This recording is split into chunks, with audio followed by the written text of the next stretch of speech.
This episode is brought to you by JEO Consulting Group. JEO is a full-service firm offering engineering, architecture, surveying, and planning to clients throughout the Midwest. Since JEO's beginnings in 1937, they have grown to more than 12 offices across Nebraska, Iowa, and Kansas. With over 250 employees, they provide innovative and cost-effective solutions for both public and private sectors. The JEO team of professional engineers, architects, surveyors, planners, and financial experts all work in concert with skilled technicians and support professionals to exceed their clients' expectations.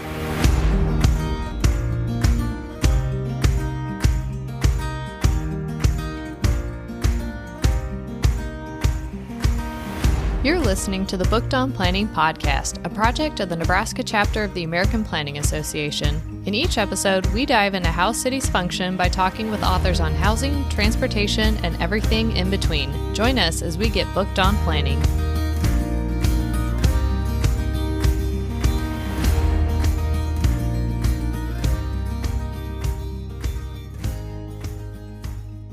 Welcome back, bookworms, to another episode of Booked on Planning. In this episode, we talk with author Greg Colburn on his book, Homelessness is a Housing Problem: How Structural Factors Explain U.S. Patterns.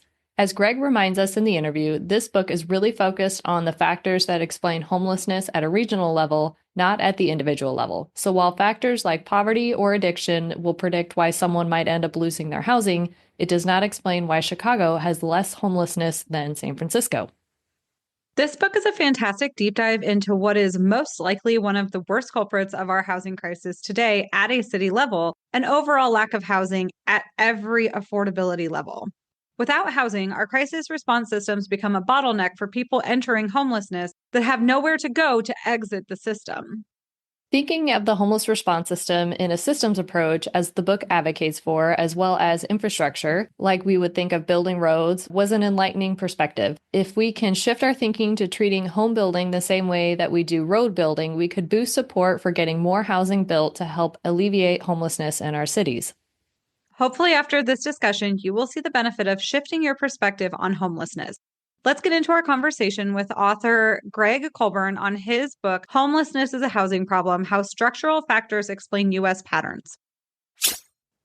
Greg, thank you for joining us on Booked on Planning to talk about your book, Homelessness is a Housing Problem: How Structural Factors Explain U.S. Patterns. So foundational to tackling any problem is to have a good set of data to understand the issue. In the world of homeless services, one of these data points is the point-in-time counts, which is not always the most reliable data set. Why is it so hard to calculate the full extent of homelessness in our communities? And is there a better approach?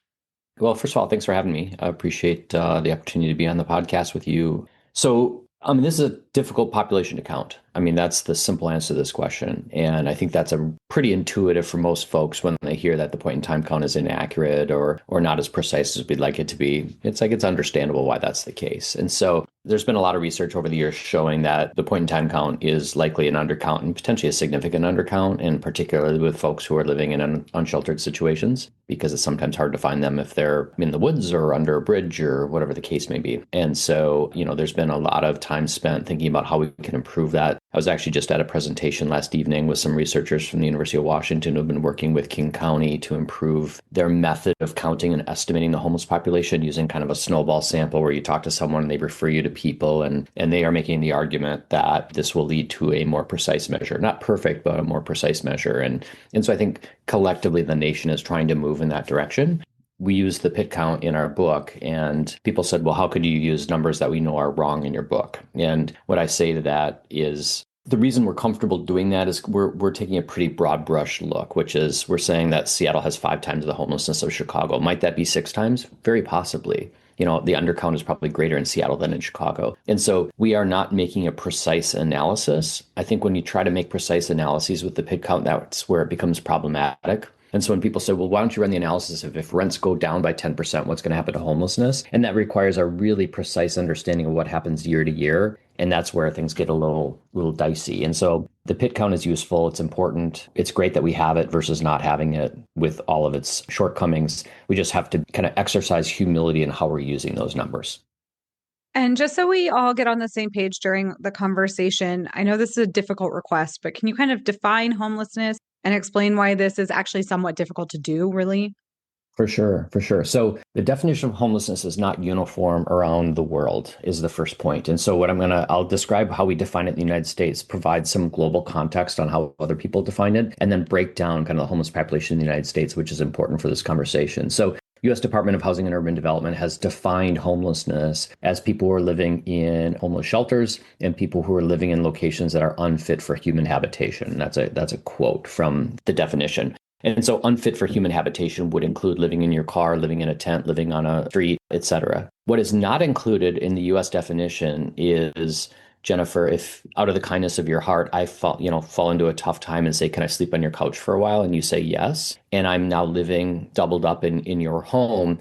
I'm not homeless per the US federal definition. In many jurisdictions in Europe, that would be included in homelessness because I'm unstably housed. I've lost my tenancy or the place where I'm living. And the only reason I'm not homeless is out of goodness of your heart. And so there's been interesting research demonstrating that if we were to include doubled up situations in the United States, our number would be dramatically higher than it is right now. So it's a fairly limited definition. Even within that limited definition, we're now up over 700,000 people, which we know is an undercount. So this is not an insignificant number.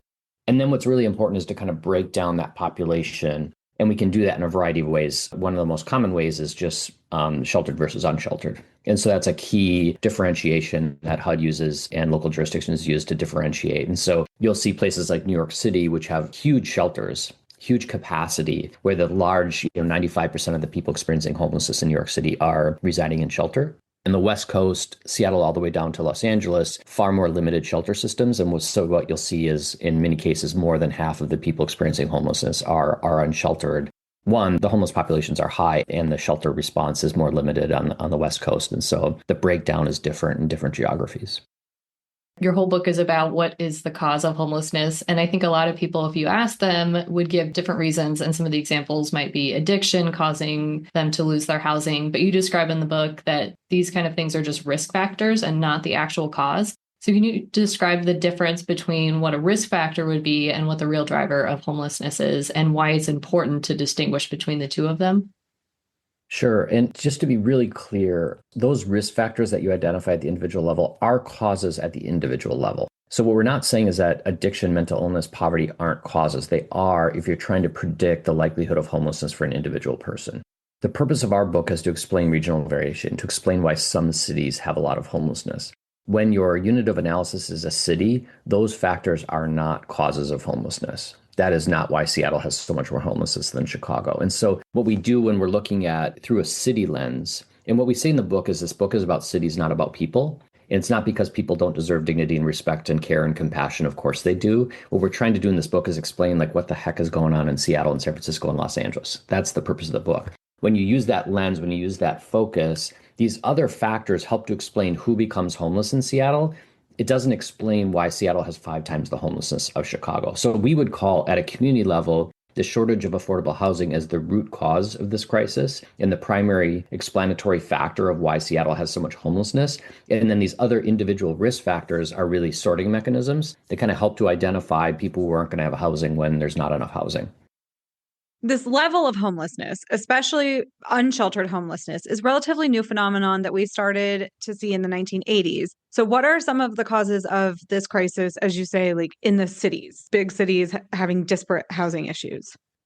Well, the modern manifestation of homelessness, which, as you noted, began in the 80s, I'm going to just do a real quick history detour and then kind of get to the root of your question. But what was fascinating is we started to see more homelessness at the end of the 70s and early 80s. And this was at a time of the recession coming out of President Carter's term as president, and then Reagan gets elected in 80. And basically the public narrative at that point was, we're in a recession, of course, we're going to have homelessness. And then all of a sudden the economy starts to take off in the latter half of the decade of the 1980s, and homelessness didn't disappear. And so this caused kind of a national reckoning of well, wait a second, we are equating homelessness with economic downturns, which is what happened during the Great Depression in the 1930s, right? We had massive homelessness around the United States, which was totally intuitive because we had 25% unemployment, banks were failing, people were losing their homes. Again, 1 + 1 = 2, that makes perfect sense. We tried to apply the same logic in the late 70s and early 80s, and then it didn't really hold. So that's when people really start to ask the question of like, well, what's going on here? Because now the economy's humming, unemployment's back down, and yet we're still seeing homelessness. And that's when researchers really started to say like, well, there's probably something going on with the housing market here. And ultimately, so what we do in our book is we kind of take this research that we've known for some time, package it in a way that's hopefully a little more accessible for general readers. And we demonstrate that the problems that we have in New York and DC and Boston and Seattle and San Francisco and LA is not that we have more addicts or mentally ill people or more poor people. We certainly have those folks. So does every other city. The difference is that we have really, really high rents and really low vacancies, which means that if you're precariously housed or in a tough situation, it's a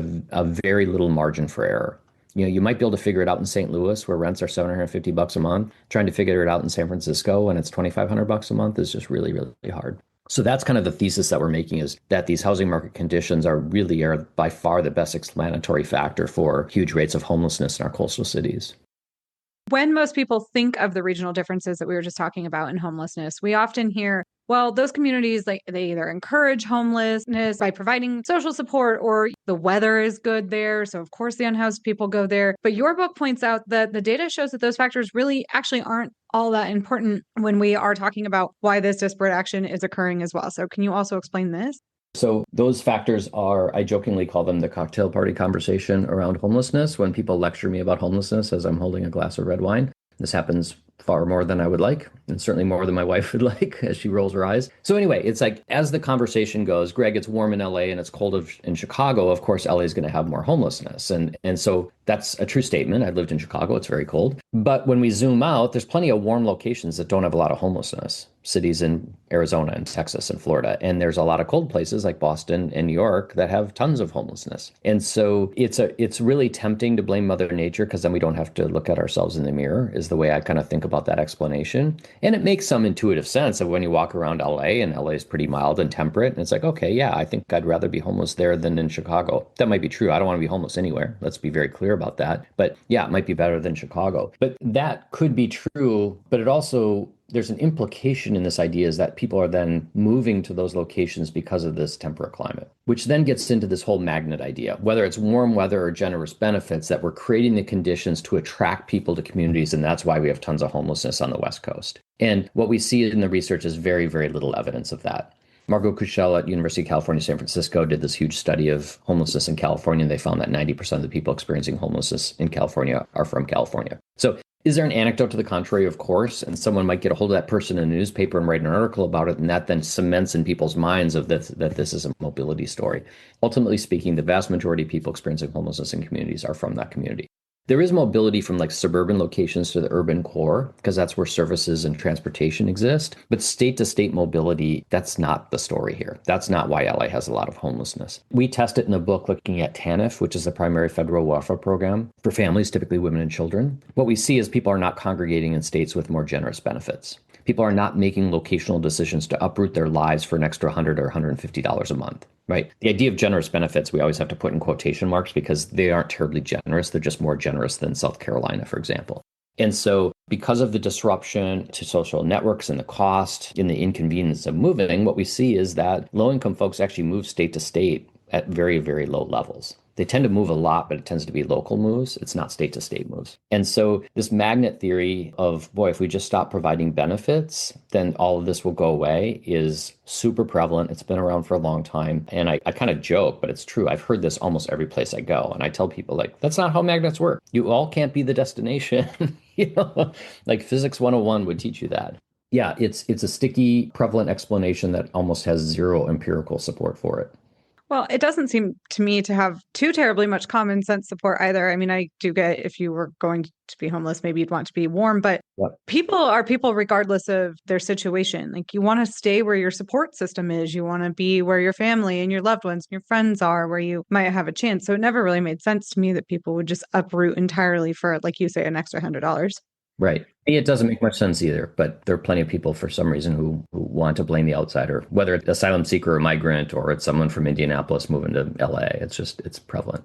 And also, I think the issue with people's perception in that regard is that they're thinking a very narrow portion of the definition of homeless, just the people that they see unsheltered, not true homelessness that might be in a shelter. Weather's not going to impact them because they're within a building versus living on the streets. Yeah, I think that's a super important point. And one of the analogies that I use for people is this iceberg analogy of homelessness, in the sense that the visible manifestation of homelessness that you might see on Third Avenue in Seattle is a small tip of the iceberg that's visible. And what we don't see is people living in their cars, showering at the YMCA, and then going to their jobs. We don't see women and children in shelter who are getting up and going to work and getting on a bus to go to school. And so that's a huge chunk of the homeless population that we don't see. And so we basically just focus on Joe on the street. And that's, to us, Joe equals homelessness. And it's an important part of homelessness. And Joe deserves our compassion and treatment and respect and all that, but it's a very small sliver. And you've already kind of mentioned this high level, but how does increased housing costs explain differences in regional rates of homelessness? Yeah, so when we plot just absolute rents, so just looking at what is the rent per month relative to rates of homelessness, what we see is an upward sloping line that has, a fair amount of kind of statistical evidence behind it. Far more so than drugs or poverty or mental illness or weather or whatever, all those other things. And the way that we explain that is trying to get to $2,000 a month is hard, and getting to $700 is a little easier. So being poor in Detroit is no picnic, but through low-wage labor, familial support, public assistance, you might be able to get to $700-800 a month, which is enough to keep you housed. Those supports certainly still exist in San Francisco, but they're just nowhere near enough to get you there. And so it's pretty simplistic. No one's giving a Nobel Prize for this analysis that we do, but it's pretty compelling. Like, there isn't a good counterexample. Every place that has low vacancies and high rents in the United States has a lot of homelessness. And then building on that, why does housing cost burden, a factor that the industry really relies on heavily to measure where we're at, not directly explain homelessness? So I want to be really careful with this. High housing cost burdens do increase the risk of experiencing homelessness at the individual level. If I'm 50% cost burdened and the two of you are 25% cost burdened, I'm more likely to experience homelessness, no doubt. But what's interesting is at a community level, high housing cost burdens are not predictive of high rates of homelessness. Why is that? One is our samples of the largest metro areas. So we don't look at mid-sized cities. And there is some research showing that when you get above 35% at a community level, you do have higher homelessness. In our sample, we don't see it because housing cost burdens are actually pretty similar throughout the United States. And this is one of my favorite trivia questions at a party when people are talking about housing. What city do you think has a higher housing cost burden, Detroit or San Francisco? 99 out of 100 people will say San Francisco, of course, and the answer is Detroit. It's really shocking. Why does Detroit have such high housing cost burden? Their housing's cheap. Their incomes are unbelievably low. Like, it's staggering when you look at average or median incomes in Detroit. And so the average renter in Detroit is highly, highly cost burdened. The average renter in San Francisco is paying a lot, but wages are high. Seattle, we have a $20 minimum wage. And so even, working minimum wage in Seattle, you're making 40 grand a year. So the point is that the variation in housing cost burden doesn't show up as terribly predictive because of this kind of Cleveland, Detroit, San Francisco kind of weird dynamic where you can have high housing cost burdens in places with very different dynamics. So that's where we kind of say, like, that's less predictive than just the absolute value of rent. Knowing what the absolute rent is more important, at least for the analysis that we conducted in our book. Not to suggest that housing cost burden isn't something that we shouldn't focus on. Of course it is. When you're 50% cost burden, it constrains consumption on education and food and clothing and all this stuff that's really important. And we know those households are more precariously housed and are at higher risk of homelessness. So I'm really careful not to dismiss that as something that we should care about from a policy standpoint. It's just not as predictive in our analysis. Not just one factor, it's multiple factors all the time. There's Right. never a silver bullet. Right. Can we just build our way out of this problem? Will simply increasing the supply of housing correct the market? And should we be relying on the market to solve this problem? I think the market should build a heck of a lot more housing. It should be easier, cheaper, and faster to build more housing. And no, that alone will not end this. But fixing this without more housing will be really, really difficult. So I kind of refer to changes in land use and regulatory regimes as a necessary but insufficient condition to dealing with this. Once you have sufficient housing and you have vacancy, then when you do have supports and subsidies in these programs, you can actually get people into housing, which is why we've seen sustained success in Milwaukee and Houston and other jurisdictions who had vacancy and cheaper housing. And then when you got vouchers or other supports from the federal government, you got a unit, boom, we've got a voucher, let's get people in there. And so the problem with cities like Seattle is when we got rental assistance during COVID, emergency rental assistance, there wasn't a place to put people. Literally wasn't a place to put people. And so it took a really long time for us to use these federal resources that we were praying for decades, right? And finally the truck shows up with a bunch of money and we literally couldn't even use it, which was so frustrating. And so that's why, your question's a really good one. And I'm always careful because people accuse me of just saying, Greg just thinks we should build market rate housing, everything's going to go away. I was like, no, you need to read the book. That is not the point. It's certainly important, It's certainly important. We're 3 to 7 million units short in the United States, according to a variety of sources. Private developers will build a lot of that housing. So we just have a very limited subsidy program in the United States. But once we have that housing, then we can think about what subsidies and supports do we need to make sure that people can access that housing. And that's an important conversation for us to have. And I'm grateful to have that conversation. So it's a both and. As a professor, I always say it's D, all the above. Like we need to do all of those things. Just subsidy alone won't work because we still have this massive deficit of housing, and just building more market rate housing and deregulating also won't be enough on its own. Yeah, because even the cost of building new housing is so high that you're not building affordable units. I think here in Nebraska, you can't build a single family for anywhere even near 300,000 anymore. That's like it's over in the $400,000 range, and that's not an affordable unit to a household. Not at all. Yeah, I'm on the board of a land trust here in Lincoln, and we attempt to subsidize for affordability. And right now, the best we can come in at it's $175,000, which is theoretically affordable at 80%. But even then, right now, we can't keep a house payment for a $175,000 house below $1,700. Yep. It's ridiculous. Yeah, I mean, you throw 7% mortgage rates on that, and something that may have been 3, 4 years ago with a 3.5% mortgage is very different now with the 7% mortgage. And then, building costs and labor costs have gone up too. So it's tough. And I say this all the time on the coast when I'm speaking. Like I've spent a lot of time in the Midwest on this talk, and I'm deeply concerned about the Midwest and what I'm seeing in the housing market trajectory. And I've been in Green Bay and Cedar Rapids, Iowa, and was just in Missouri last week. And, it's just every single place is going through the same thing, which vacancies are going down, rents are going up, and they're now starting to talk about homelessness. And so it's really alarming. Yeah. Well, and here, at least in Nebraska, a lot of the problem too is that people have bought up all the land around a community. They see the picture and the intention is to keep the supply low, to keep the price high, because it's a lot easier to build one house and sell it for 700,000 than build 10 houses and sell them for 70,000. It's just very frustrating. So the solution that you propose in the book to make meaningful progress to end homelessness is to shift our thinking around the issue to a systems approach. What does this look like? Well, the way that I kind of articulate the systems approach is if we think about the experience of homelessness as a flow. So we think about people who are highly housing cost burdened and lose a job. And then next thing you know, I can no longer make my lease payments. And then I'm calling my friend Jennifer saying, can I sleep on your couch? And then at some point, Jennifer says, you've been here for a month, Greg, it's time to get out. And then I end up at the shelter door, or I'm sleeping in my car, or whatever the case may be. And so one of the reasons we have a huge homelessness problem is the flow into homelessness is far greater than our systems can exit people from that state. And so when we center housing in this conversation, it not only helps getting people out of homelessness, it also reduces the flow into homelessness. And so we have a crisis response system, and I'm glad we do because it saves lives and it cares for people. And that system consumes a lot of money. And so what happens is that when we don't build housing, we get more people flowing in. We can't get people out of the crisis response system because we don't have housing. And what happens is we keep building larger and larger systems that consume lots and lots of money. New York City is the prime example of this. Their shelter system consumes billions of dollars a year, and they just literally warehouse people in that system. A shortage of housing is causing people to enter, and there's not enough housing and affordable housing on the back end to get people out. And so what happens is people kind of get stuck. It's a bottleneck in that system. And so neither my co-author nor I would ever advocate for eliminating the crisis response. We absolutely need that. But what we also need is capital investment in housing and subsidy for housing such that we don't need to keep building a larger and larger crisis response system, because that, in my opinion, is a bridge to nowhere.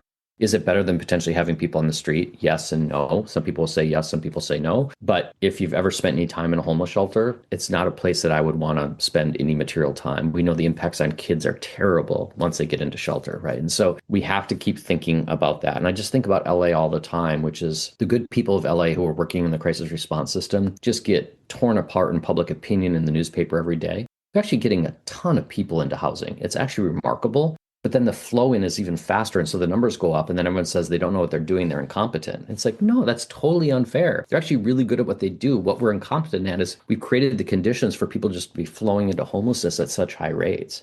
And then I think the other point that's really important here is that we end up with these debates, and this is certainly happening in Seattle right now, which is, if we think about the marginal dollar, we're all constrained financially. So where are we going to put the next dollar? Do we put it into shelter or permanent housing? We probably do need more shelter in Seattle, given the rates of unsheltered homelessness here. But what's interesting is when you think about a shelter as a system, if the length of stay in a shelter on average is 60 days, that means with each bed you can serve 6 people in a year. basically 2 months for each person, because homelessness tends to be pretty episodic. People are in and out, in and out, in and out. If because you have more housing, you can reduce length of stay from 60 to 30 days, one, that's good because it's less time in shelter for people, but you can now serve 12 people in that same shelter bed. So when you build more housing and you reduce length of stay, you're also increasing the capacity of your shelter system without building new buildings. And so this whole like linking all these systems together is super, super important. And when the spigot's on and people are just coming to that system and they can't get out, then the whole thing gets mucked up. If people are staying there for a year, then one shelter bed serves one person, right? And then the whole system is not working the way it should. And so again, it's easy to talk about it. Like I can just pontificate about this, but I don't have to do it on a daily basis. On the ground, this is really, really hard work, but I firmly believe that if we continue to just focus on the crisis response system, we will never get out of this. And we'll just keep building. There's good intention behind building a more robust crisis response system. I'm grateful we've done that, but that can't be our only approach, in my opinion. One of the points that you make in the book is that we should shift perspective on how we think about permanent supportive housing, shelter housing, this type of thing, and start thinking of it the same way we think about public transportation. It's a public good. Government should be providing it. It's that simple. It's that simple. It's not easy. How could our listeners help support shifting policies and political will towards that systems approach and start thinking about these things in a much different way? Yeah, so my current mantra, and this is going to be my next book project, is I want to reframe housing as infrastructure. Because once we start to talk about infrastructure, the relationship between the private market and the public sector blurs a little bit. I think one of the problems with housing is that we view it as a private good for the vast majority of people in the United States. And then when we start to talk about government involvement in housing, we immediately go to Cabrini Green in Chicago or Pruitt-Igoe in St. Louis and say that was a disaster. Why would we do that? And I worked hard, bought my own house. Why shouldn't everyone else do that? And so I find that this privatization and kind of the private good nature of housing is super harmful when we start to think about these broader issues. We know in our community, we now have our two largest employers, Amazon and Microsoft, who've given billions of dollars for housing because they realize like they can't be a company if people can't afford to live in this region. If only software engineers can afford to live in Seattle and no one who's going to serve coffee or clean the headquarters at night or whatever can live there, they've got a problem. And so once we see these problems and then we kind of say, well, housing is infrastructure. It's important for economic development. It's important for all sorts of things. Then we open up ideas of, oh, well, we've made massive infrastructure investments on roads and bridges and ports and all these things, and no one's screaming socialism, and it's a good that everyone needs. So in our region, we passed $55 billion for transit. These investments are long overdue. We should have done this 30 years ago. It was a fight, but we got it done. And a variety of taxes. You might pay more when you go to the football game or park or, whatever. I don't even know what all the taxes are, but we're getting to $55 billion over 25 years. Our former governor, Jay Inslee, who just stepped down after 3 terms, 2 years ago, we were in a meeting and he was telling me that he was going to propose $4 billion for housing, a bonding, not a grant, but just bonding. And it was greeted as if it was the most radical thing that had ever been proposed in political history. Like $4 billion for housing. And I wanted to be like, we just passed $55 billion for transit, 10 times that.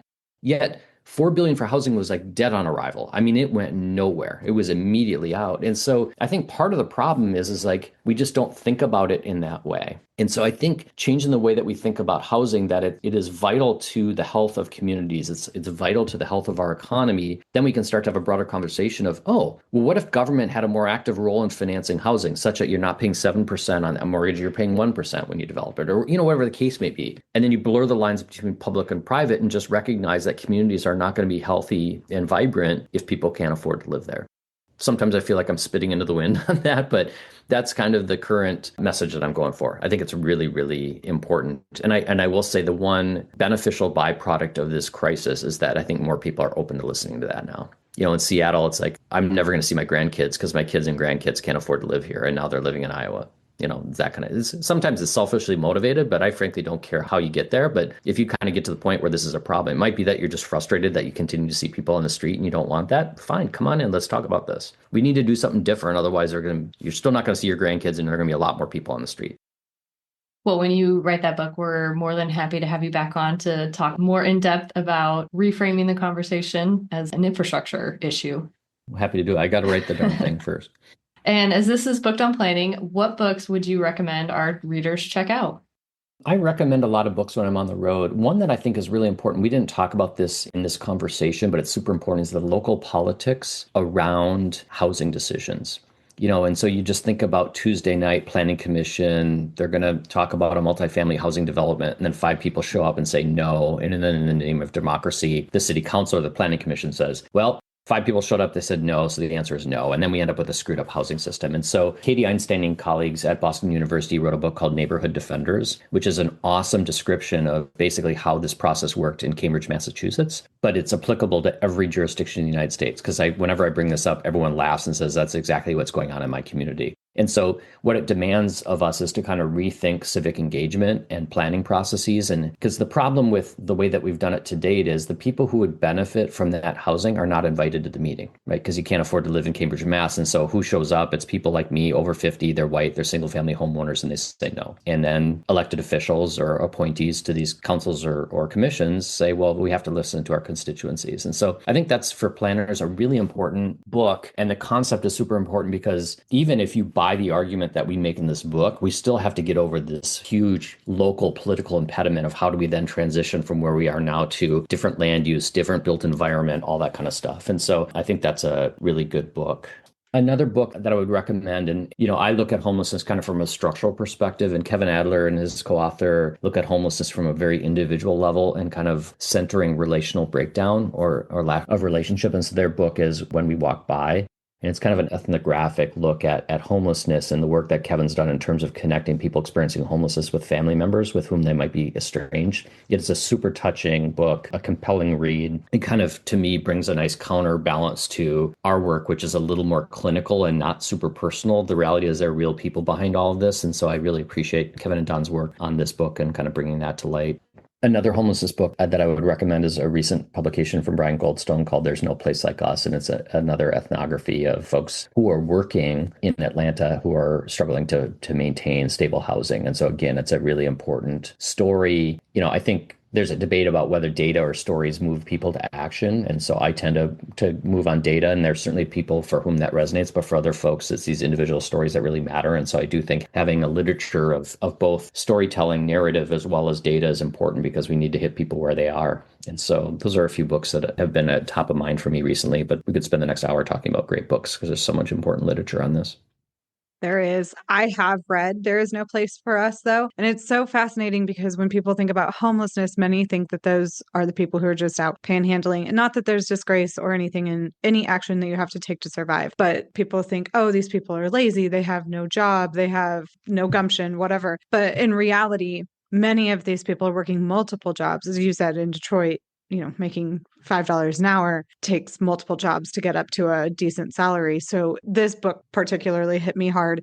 I'm from the rural part of Nebraska, and the people living in rural Nebraska, it's a drive till you can afford type situation in a lot of ways. And they are busy, busy people. Yep. They're not just sitting around. Yep.